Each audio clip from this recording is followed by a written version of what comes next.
All right, what up, everybody? This is Jeremy with Escape Velocity Trading coming at you for a market bias update report for Sunday, August 3rd, looking at the trading week ahead.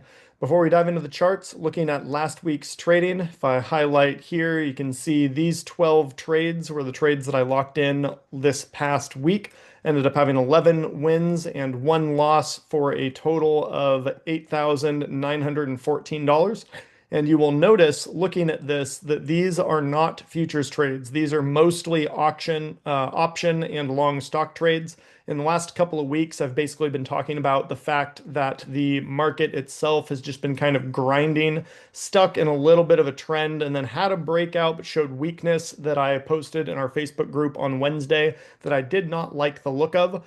And because of this kind of slow, grinding nature of the market recently, there hasn't been enough volatility on the day to day for me to really be too terribly interested in futures trading and day trading. So I've switched and am now more in the swing trading to position style trading camp for the time being. So those trades you saw were trades that I've taken over the last few months that I was just deciding to close out of, and I am in the process of adding in new trades, starting to look at hedging a little bit of my portfolio, not going outright bearish by any means, but we have broken our initial line in the sand, our horizontal support and resistance level here at 628 on the S&P 500, and we are also basically testing slash slightly below our first diagonal support level. So when the market starts to do that, I start to look at where I can add a slight bearish edge to my portfolio just in case things start to actually move to the downside. So looking at the trading week ahead and where we are currently at, we are still kind of in this zone. I am going to call anywhere from about 613 on the lower end up to our upper resistance at 640. So anywhere within that 613 to 640 level, I'm not going to be terribly surprised. It does make some sense to me this week for prices to come down and test this 50-period moving average, which will slowly grind higher and should end up somewhere in that 613 to 615 level this week. I am expecting prices to test that level. If we go out to our weekly chart and zoom in and look at that, that is also going to correlate with our rising 9 weekly EMA. So it seems to me that is just a very small short throw away. And then we're going to get into a much more interesting conversation, and that is whether or not this horizontal support zone here from about 609 to 613, whether or not that holds or gives out. On the weekly chart, if this zone gives out, we might see a little bit deeper of a correction coming back down into the 580 to 585 zone. Now, if we toss that back one more time to a weekly chart, 580 would be just below the 200 period moving average, and 588 is where it currently is. So I'm going to call the top end of that range, saying that if this zone does break around the 50 period moving average, I would expect prices to come down probably to that 588 or 590 level before finding support. That is my short-term bias is within the next week or two, some short-term bearishness, resetting the charts, letting our RSI reset a little bit, and then giving way for another push higher later in the month.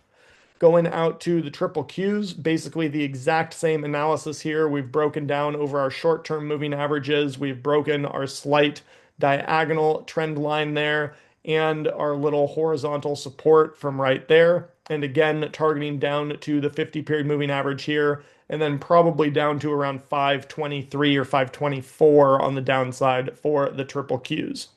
Going out to IWM.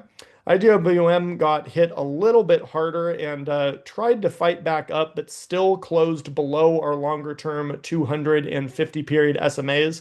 If we toss this out to a weekly chart and look at that, it also broke down over a couple of important moving averages on our weekly time frame.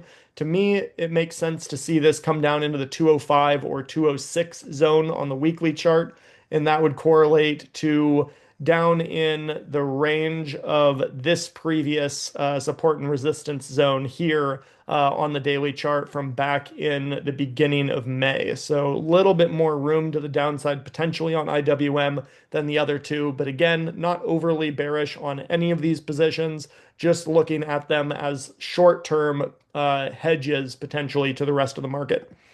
Going out to Dow Jones, Dow Jones didn't actually break to its all-time high, whereas if we go back to the triple Qs, put this on a slightly longer time frame chart, we can see we were clearly above the longer term all-time highs from the beginning of last year and beginning of this year. Now, if we put that out to juxtaposition it on the Dow Jones, you can see that we came back up into those same peaks and then got rejected at that level. Now we are sitting right on the 50-period moving average. I wouldn't be surprised to see a little bit of a bounce reprieve on Monday on the Dow Jones or actually any of these four indexes that we've looked at so far, but I am expecting that to get uh, solidified to the downside and rejected at those levels. And for the Dow Jones case, I am expecting probably coming down to the 430 level. So not very far from where it currently is. If we did get a bounce up into the 442, 443 level and then rolled over, I might be interested in playing that drop. Now going out to Bitcoin. Bitcoin had been holding its ground, consolidating for quite some time, had a nice tight range here between 65.90 and 69.49 for the better part of the last 2 weeks. We did break down below that level. I'm not expecting this movement to the downside to get out of control on Bitcoin. I'm kind of expecting that we're going to come down, test this 50-period moving average around 62.88. And if we check that level, 62.88 on our weekly time frame chart, we can see that's just below the 9 EMA. If that does break, it wouldn't be out of the question to come back down into the $58 level on IBIT, which is the ETF that tracks Bitcoin that I use for escape velocity trading. But honestly, I would be pretty surprised if we saw it break down below that $58 level. So any dips at this point, I am considering potential buy opportunities. Going out to gold.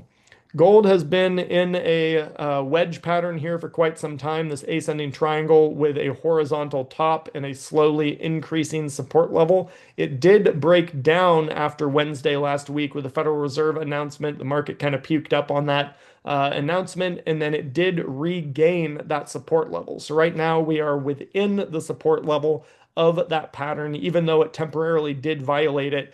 To me, honestly, this is a stay away until we get back up into our horizontal support, or excuse me, resistance around 317 and change. If we do close above that, I would expect prices to continue to the upside. But for the time being, I am seeing this as more neutral than anything else. I have a feeling if we do see prices come back up into that level, that it will likely get rejected at least one more time and come back down to retest this diagonal support zone again. Going out to silver. Silver, I think we have to talk about on the weekly chart. And right here, it has done absolutely nothing wrong. We've had several waves of a bullish impulse here. We are currently sitting on a 9 EMA, and we have a little bit more room to drop until we get down into a firm support level around 31.65. To me, this is probably a stay away because we're sitting on the 50-period moving average. So there's not really much more room to drop on the daily chart. But it has some work to do before I'm going to be interested in this bullishly again. And finally, last but not least, for the charts, let's go out to DXY. This is the US dollar index. And to me, this is starting to look like a bottoming pattern here. We have kind of a W formation, double bottom here, and then we broke above that pivot and then came back down and are now just sitting right at that support and resistance line. If we toss this to a weekly chart and look at this as a potential reversal, it still has some work to do, but if we get back above and close above $99.50 on the US dollar, I would expect us to probably come back up to 102 or 102.75, somewhere right in there. So confirming this as a bottoming pattern if we do break back above that 99.50 level. Now let's go out to our FinViz heat map. This is a 1 week performance looking at the percent gain or loss over the course of the week for major components of the S&P 500. And this week is different than a lot of the previous weeks we've looked at. Most of the previous weeks we've looked at over the recent past have been fairly heavy on the green gains. And now we are starting to see a shift with money coming out of a number of different areas in the market, not just rotating, but we are seeing much more heavy red in the market, not just from one area, but from many areas. So industrials, healthcare, energy, real estate, consumer cyclical, and financials all taking a pretty big hit. Also, software companies overall taking a pretty large loss this last week.